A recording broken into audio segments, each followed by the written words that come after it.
You're looking at one of the stars of our Michigan Outdoors Small Game Hunters Workshop, which we had last Saturday in Okemos, and it was a great workshop.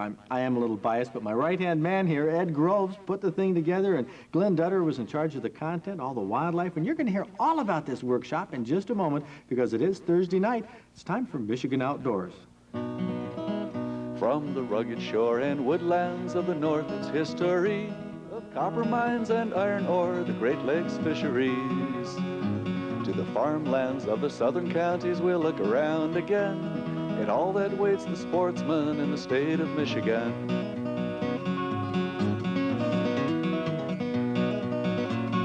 Pheasants, grouse, woodcock, waterfowl, rabbits, squirrels, raccoons. We had it all. We did have it all. That you ran the operation of it. Let me congratulate you. Well, thanks, sir. You did a commendable job. Feel like it went pretty smooth? I think it went pretty smooth. If we can pat ourselves on the back for the job. We are happy with that. But Glenn, how about the wildlife side of it, the content? Well, one participant told me that there were a lot of experts there with a lot of information, and I agreed. I learned from the biology session, technique session. Okay, well, I know even you couldn't get around to see it all. No. So what we did, our cameras were there, we put it on tape, and we're going to take you right now to Okemos to our Small Game Hunters Workshop. You know, a popular part of the workshop took place outside under a tent canopy.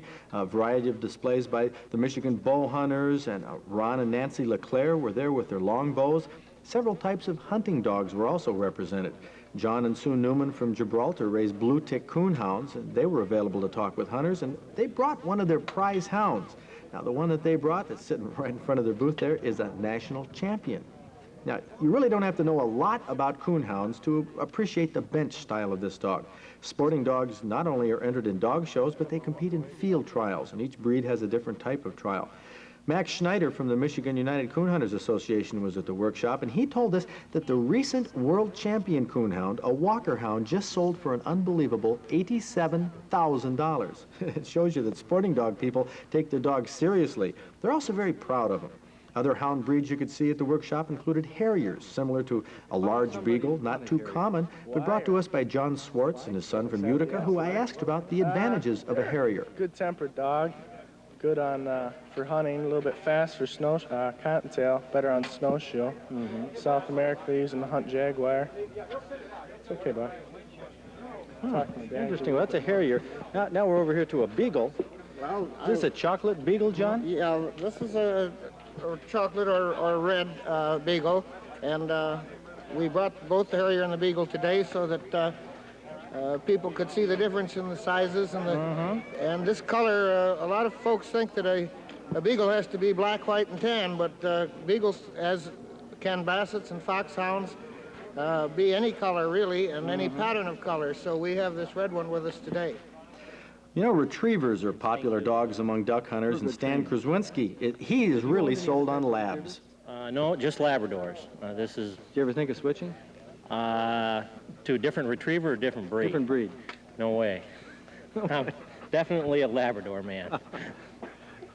If you were going to switch, do you have a second favorite, or are the three best breeds of retrievers, and that's Labrador, Labrador, Labrador? That's, as far as I'm concerned, that's the way they go.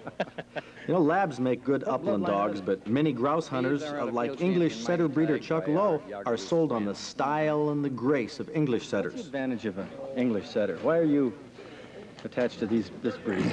Well, I think the English setter is a little easier dog to train. They have a little calmer disposition than the other setters. However, there are some awful good Gordon and Irish setters out there. Well, we get beat by them regularly. Yeah. Well, how do they compare with a pointer?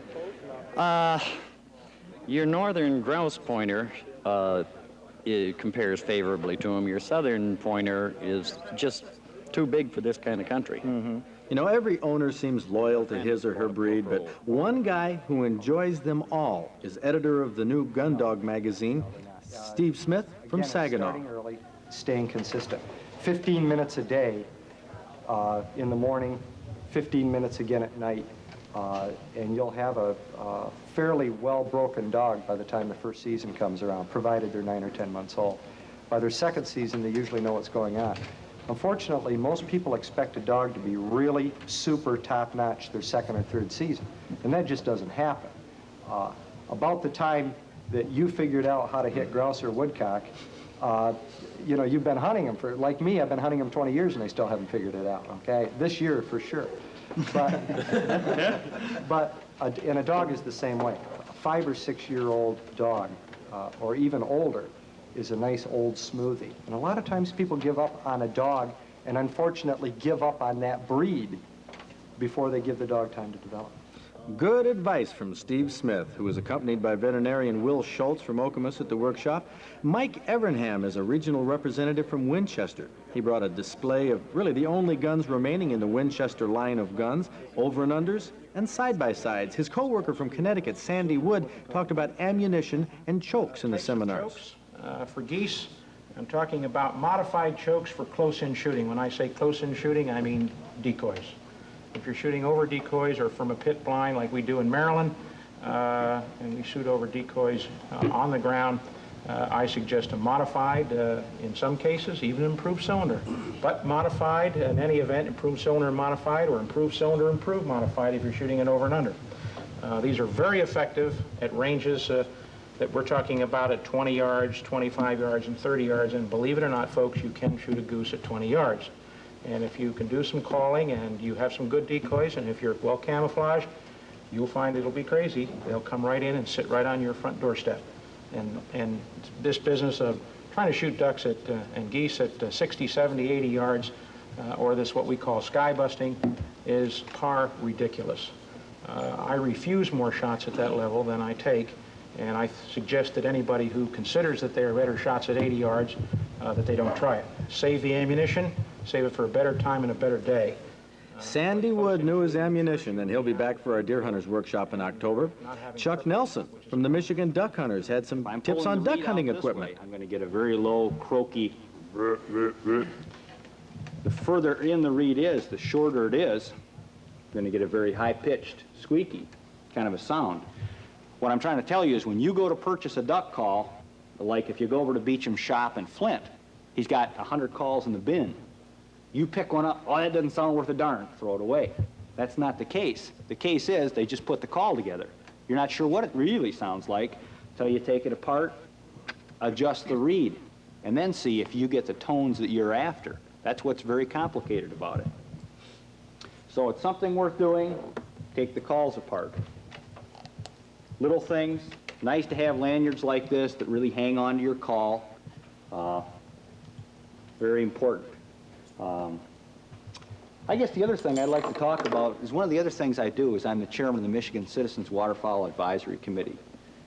One of our basic tasks is to get public input from citizens to learn what are your views and feelings about waterfowling regulations. Well, there's no doubt that these regulations have gotten quite complicated, even maybe too complicated over the years, and people like Chuck Nelson are working hard through the Michigan Duck Hunters Association to benefit ducks and duck hunters. And here's a favorite demonstration of mine, Ron LeClaire shooting moving targets on the wing. He was the national longbow champion last year, and he shows why the longbow, without the letdown from mechanical pulleys of compounds, makes wing shooting with a bow much easier.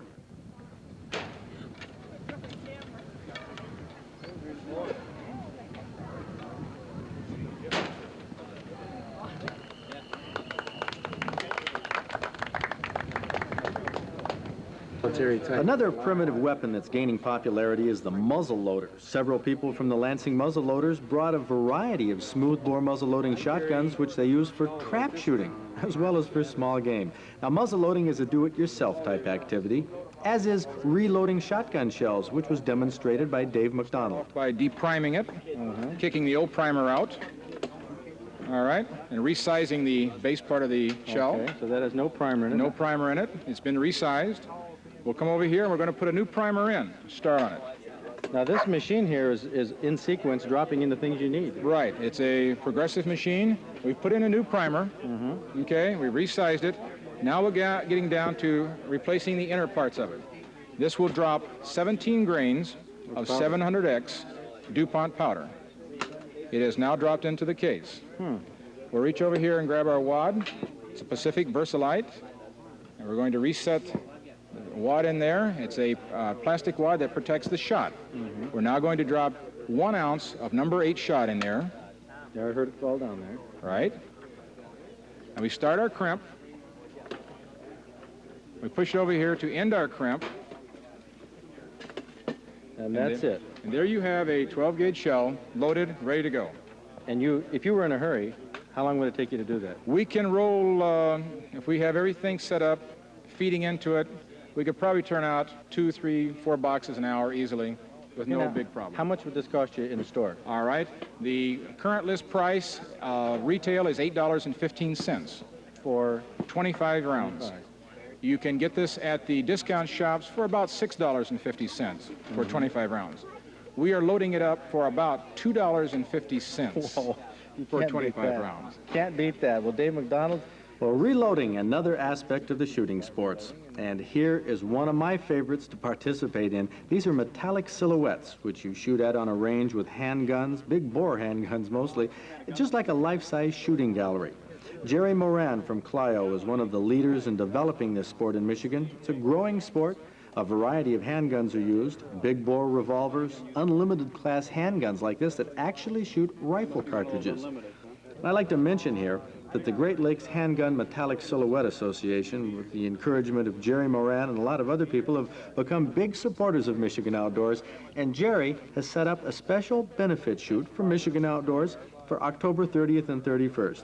I mean, all we can say is, thanks, shooters. We appreciate it very much. Well, most handguns that are used for hunting are used for big game. But, of course, there's something here that looks like a shotgun, almost. Right? That's what that is. Well, Chuck Richardson, you're from Handgun Hunters International. That's right. Is that a growing organization? Getting pretty big. We've been going about 3 years now, and it's growing every year. Yeah, well, at the Deer Hunters Workshop, you'll be back talking about some of the handguns for. Let's talk about this one right here. Intrigues me. This is a shot handgun, or what do you? That's right. That's shoots a 3-inch 410 shotgun shell, or it'll shoot a 45 long Colt shell. Has the choke in the end to control the shot pattern, just like a normal shotgun does. Do you shoot small game with a handgun? I do. I don't shoot the shotgun too much. The shotgun pistol. Max does, though, huh? Somewhat.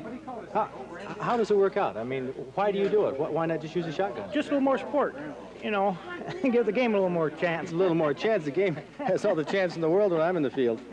Well, what is this right here, Chuck? That's the Thompson Center hot shot cartridge, which is made to shoot in a 44 Magnum barrel, and it's the same basic type of barrel, except that it has a ventilated rib on it, which makes it a little easier seeing down the barrel. It's more like shooting down a shotgun. If you look down, it's just like a shotgun rib. Oh, I see. Yeah, it is, just like a rib down there. Right. Of course, if you're into real challenge, why not go way back to the primitive sports and try catapultry? Blue Skeen made all of these slingshots, and he's the champ who gave me lessons. Okay, Blue, you say just pull this string? You pull a string and that's the target. Targets come up, okay. Did you invent that? No, this is a target used by the National Catapulture Association at the summer tournament, and been shot and hit quite a bit today. It's half-inch ball, and half-inch ball tears them up pretty good. Okay, well, I'm getting lessons here in catapulture, slingshot shooting from Blue Skeen. You got to be probably the top small game hunter with a slingshot in the country, one of the top tournament hunters or shooters. I consider myself to be able to do as much with a slingshot as anybody in the country. That's right. There's one guy I've never beaten in accuracy, but he's never beaten me in speed. So okay, well that all works out. I'm not going to beat you. I won't beat you in either accuracy or speed. But how about some lessons here on how to do it? The first thing that you have to do is you have to take up a position similar to what an archer does, standing 90 degrees is what you shoot at. Okay. I anchor directly under my cheek and aim with my left eye. Okay. Close my right eye. What do I aim though? What am I going to be aiming? Use this part right here of the slingshot. The edge of it. And put it on the target? Yeah. Put it right on the target. Pull Like back that? out where you can only see one band with your left eye. Yeah. And you're straight. And when you get that right on the target, you release. Just let go. Okay. Take one of these balls. And try to hold your position for a second after you release. This keep you avoid. Okay, sort of a follow through then. That's right. Okay, here we go. Prevent you from shooting underneath. Well, I was right over the top. That's pretty good for, you know. You have to sort of practice and get the feel of how far to pull it back. And you have to practice is the key word for it. Well, right in the same spot. I'm shooting a tight group. Okay. Tight group. That's all you want a slingshot to do is repeat itself. It shoots high or low, you're not worried about that. I don't know exactly where your anchor point is. Everybody sees a little different. Oh, why don't you come around behind me, OJ, so you can watch me knock it over this time. Here we go. Let's see, I'm going to shoot a little bit lower. Oh! That's close. That was close. One more and I had to be zeroed in. Well, you think that a slingshot can be a fairly good weapon for small game hunting? I've killed squirrels running. I've killed 3 pheasants flying. Flying? Flying with a slingshot, yes. How many have you shot at? Oh, God. You shouldn't ask that. Yeah. That's an embarrassing question. Well, I'll hit about a third of them that gets up in front of me. There, I got it. Okay, that was about my sixth shot. Blue Skeen knows how to use a slingshot, and he was a colorful part of the Small Game Hunters Workshop. I'm sure you'll see him at many more of our Michigan Outdoors activities in the future. Now, slingshot shooting is not dangerous, but how dangerous is hunting with firearms? Jim Dabb of the DNR answered that question at the workshop. Activities, hunting is not dangerous at all.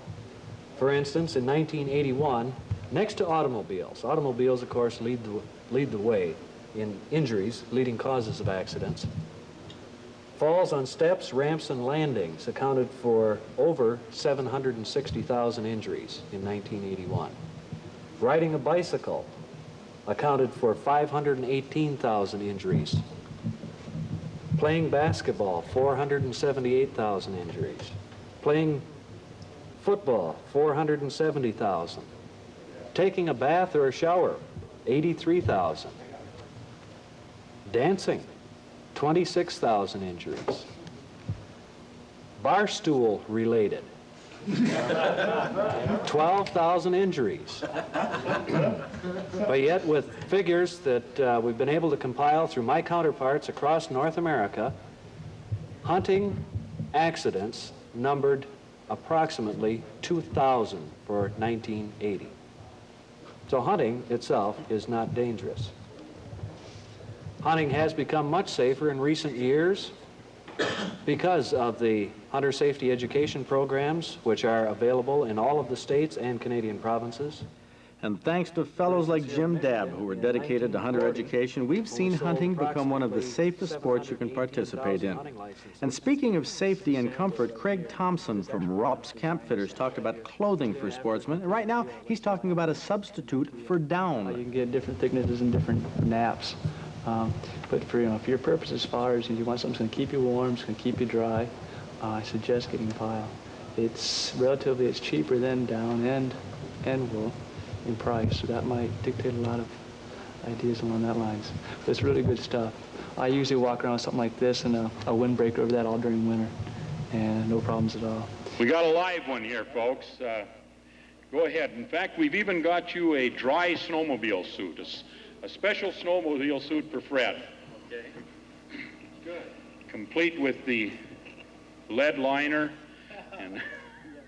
Now, I volunteered to demonstrate how a sportsman can save his or her life after falling in the water accidentally. Wearing a snowmobile suit and waders, this is my first time in, but I've seen Eric Olson teach this survival skill before, so I had a little advantage of knowing what I should do. You're going to come up, you're going to have a little air caught in your shoulders, there's going to be a little air caught in your boots. If you want to catch some more, bend your knees. Don't catch too much. I'd hate to see you come up upside down. That's not conducive to life. But okay, he floats. Now get in a vertical position. Remember, 10 foot. You've got to move 10 foot back to your boat to safety, or you're blind. The air is gone. Move in a slow breaststroke. If you want to kick your feet, just no. I wouldn't try that. It'll wear you out too quick. Just use a breaststroke. There you go. You're moving about a foot with every stroke. And remember, all you have to go is 10 foot. 10 foot through the water. If you have to go 30 foot, you can do that, but usually it's just 10 foot. You're a survivor. Get your cameras primed up, because this is going to be worth all the film in town. Don't lose your strap. Don't let it out, though. No. I want the water in there. Come on up. That's the best part about this, is the way you look with your...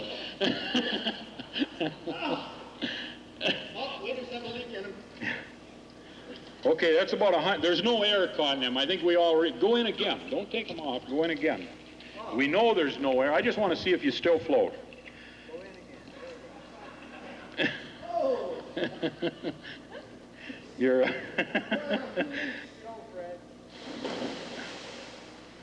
Well, I'll be darned, he came back to the surface.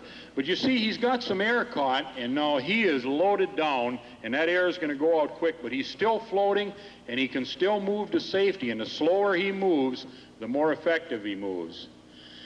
Here's something else I'd like to, you people in the stands have seen this, but Fred got here a little late. Unbuckle your suspenders. Take your boots off. He's got some air caught in his shoulders, and that's helping him. Take my boots off. Yeah. You see what's happening to him? What? That's why people go down when they fight that. If you can make it to safety, do it. But you run in and you're beginning to panic a little. Come on back to the ladder. Now that's the way to do it. Get them off, make sure they come off, but you can see what happens.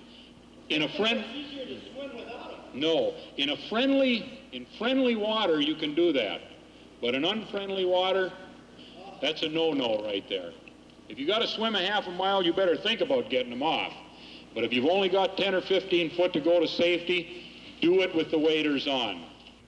A lot of workshop participants said that many of the demonstrations to them were worth the whole price of admission, and especially that water survival one. Remember, if you fall in the water, especially duck hunters, fall in the water, leave your waders on, leave your clothes on, stay calm, stay vertical, and get back to safety because it isn't too far away. Just don't panic. You're all done. Your panic can use up a lot of the oxygen you need to swim. For sure. You know, something else that we didn't have on that tape was trapping. Yeah, Carl Crofts and his Southern Michigan Trappers Association do a wonderful job of education. That was very popular among some interested people at the workshop, and also taxidermy. Taxidermy is one of my favorite art forms. That was represented there, and we're going to give it a lot more exposure on Michigan Outdoors. In fact, we'll be holding a Michigan Outdoors taxidermy competition and exposition this February. That'll be at the Boat and Fishing Show at Cobo Hall. And there, and at the Deer Hunters Workshop October 9th, you'll see several taxidermist work, including Chris Hickson's. You'll also meet someone who's very popular on Michigan Outdoors, Kay Ritchie, talking about venison instead of small game like she did this past weekend. Basically the same recipes for all of them. Just, yeah. Yeah, I like to use just the breasts on some of them, and on others I like to bake them whole. I think one of my favorite ways of having a duck is to bake it whole with a wild rice dressing, or to, if it's a nice big one, then maybe make an orange sauce or something. Kay Ritchie always attracts a lot of attention to these workshops with her expertise in wild game cooking. At the Small Game Hunters Workshop, she was popular. At the Deer Hunters Workshop, she will actually be cooking some of the venison that Dr. Al Barine from the MSU Meat Science Department will butcher. He'll show you how to butcher it at home. And Glenn, you're going to show people how to field dress a deer.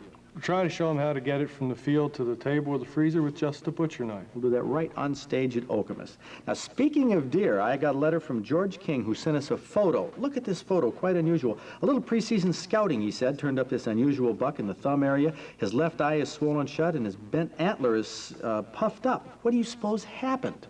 Well, Glenn, what happened to this buck? Well, that looks a lot like an injury. Remember, an antler is a growing tissue while it has the velvet.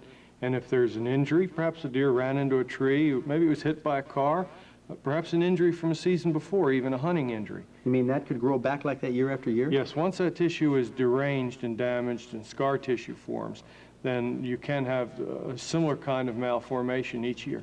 An interesting buck. Who knows whether it will survive, make it at all. Who knows how extensive that is? It'll probably survive if it isn't taken during hunting season. Deer can survive horrendous injuries. Well, okay. Well, very good. That's the picture. Thank you, George King from Warren, and for sharing that interesting photo with us. Now, Ed Groves. There's a lot happening in Michigan Outdoors. How about giving us the outdoor calendar? Okay.